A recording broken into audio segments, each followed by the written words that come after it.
Class 10-এর দ্বিতীয় unit টেস্টের ভৌতবিজ্ঞানে তোমাদের যে অধ্যায়গুলো আছে সবগুলোরই মক টেস্ট আলোচনা করা হয়ে গেছে। আজ আমরা চলতরিত অধ্যায় থেকে আলোচনা করব। তাহলে দেখে নাও প্রশ্নগুলি। সঠিক উত্তরটি বেছে নিয়ে লেখো। তড়িৎচালক বল ভি, কার্য ডাব্লু ও আধান কিউ হলে এর মধ্যে সম্পর্ক কোনটা? Q equal to W by V. কোনো পরিবাহী দৈর্ঘ্য একই রেখে প্রস্থচ্ছেদের ব্যাস অর্ধেক করলে পরিবাহী রোধ হবে 4 গুণ। শ্রেণী সমবায় যুক্ত তিনটি রোধ R1, R2, R3 এরূপ যে R1 greater than R2 greater than R3 রোধগুলির মধ্যে দিয়ে প্রবাহমাত্রা I1, I2, I3 হলে I1 equal to I2 equal to I3 হবে। একই ভোল্টেজ রেটিংযুক্ত 100 ওয়াট ও 40 ওয়াট দুটি বাল্বের রোধের অনুপাত 2:5।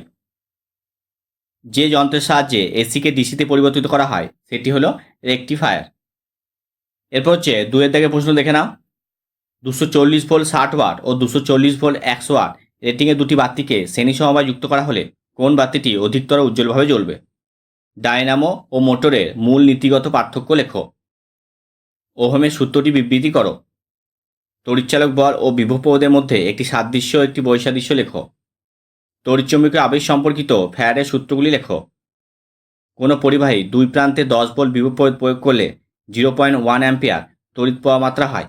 পরিবাহী রোধ নির্ণয় করো। এরপর হচ্ছে 3-এর দাগের প্রশ্ন দেখে নাও। তড়িৎ কোষে তড়িৎচালক বল ও অভ্যন্তরীণতার মধ্যে সম্পর্ক প্রতিষ্ঠা করো। তড়িৎ প্রবাহের তাপীয় প্রবাহ সংক্রান্ত জুলের সূত্রগুলি লেখো। গৃহস্থালী বৈদ্যুতিক লাইনে বৈদ্যুতিক বাতি, বৈদ্যুতিক পাখা, রেফ্রিজারেটর ইত্যাদি সমান্তরাল সমবায় যুক্ত থাকে কেন? ভাস্কর বাতি ব্যবহারের চেয়ে সিএফএল বাতি ব্যবহারের দুটি সুবিধা উল্লেখ করো। ডিসি অপেক্ষা এসির একটি ব্যবহারিক সুবিধা লেখো। একটি বাড়িতে 10টি 40 ওয়াটের বাল্ব, 5টি 80 ওয়াটের পাখা, একটি 80 ওয়াটের টিভি দৈনিক 6 ঘন্টা করে চলে। 30 দিনে একটি মাসে ওই বাড়িতে তড়িৎ শক্তি ব্যয় ভোল্ট এককে নির্ণয় করো। প্রতি ইউনিট 5 টাকা হিসেবে ওই মাসের বাড়ির খরচ কত হবে?